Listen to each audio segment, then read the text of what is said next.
My eating disorder really started when I was about 11. I started binge eating and then I would exercise for like 4 hours a day to try to compensate for it. There's a lot of stress in my family, and I think I was just a very anxious kid, and I think I was depressed, and whatever food just made everything feel better. And so that's kind of how it started. Once I hit puberty and I was gaining weight, I related it to all my binging, and ever since then it just seemed like it was like this war between eating and compensating for it, and like really bulimia is like what really like the binging and purging is really like what has always like stuck through the whole thing.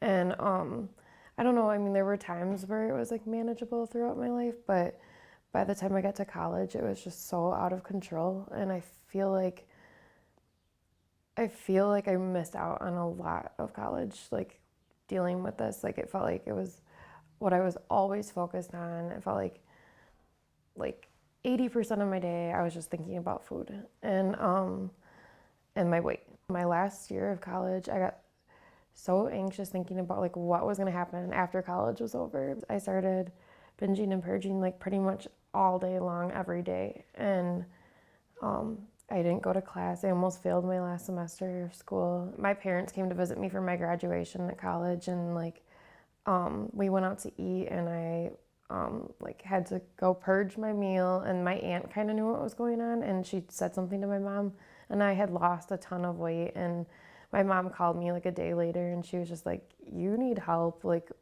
there's a place called Rogers near us, and maybe we should look into that. And so then I ended up going to Rogers inpatient and then residential for like 3.5 months. I really enjoyed that we did a lot of activities there. Like we did art and rec, and I don't know, like we went out on a boat, and we, had outings, and it kind of taught me that these things can make me happy if I just give them a chance, because for so long I wasn't giving anything a chance. It was just like, okay, I don't feel well, I'm going to binge and purge. I don't feel well, I'm going to drink.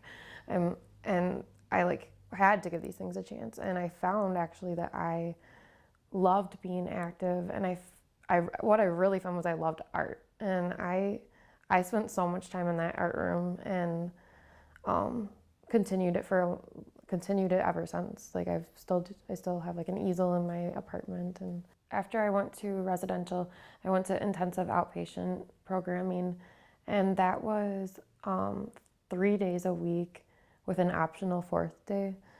And we would go for about 3 hours at nighttime. And so I think we would go and we would have a group together, and then we would eat dinner together, and then we would go back and have more group and processing. I just knew that I needed a long time to have someone basically force good habits upon me. I just had tried so many times not to binge and purge on my own and wasn't able to. And I felt like I needed at least 30 days of not being, not even having that option. The primary thing that saved me was I was so willing to be there. I was so willing to be honest and open up about everything. I was willing to talk about everything in my past and everything I was afraid of. And I just wanted to get better so bad.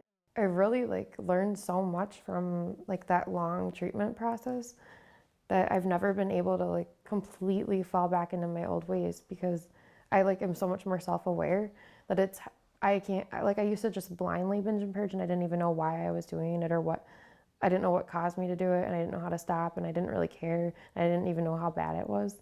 And now it's now I know exactly why I'm doing it, and it doesn't give me the same fulfillment. When I'm feeling like I really want to act out on the eating disorder, almost always connecting with people helps me. I really want to isolate when I get in those spots, but if I can force myself to call someone or maybe get coffee with someone or just do something, that always is a huge start to me getting out of my head. And I just the desire to act on the eating disorder just kind of starts to go away a little bit. But I also think like another thing is taking time for myself through activities. Like I said, doing art and doing yoga. Um, Yoga's like really like been good because it's like it is a physical activity, but it doesn't feel like I don't over exercise with it, and it's like has a spiritual component to it, and I don't know, it makes me feel good about my body, and so doing things like that are like taking time for myself, but they're not really isolating and like by just like sitting and watching TV by myself all night. I think I still tend to worry about the future a lot. And where I'm going to be next year or 10 years from now. But I don't think about every single action I take and every single word that I say and overanalyze it. It's not something that like consumes me anymore.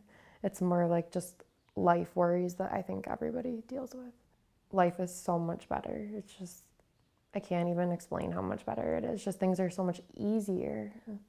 I don't worry about what everyone thinks about me all the time. I truly believe opening up and not holding things in is like what helps you get better.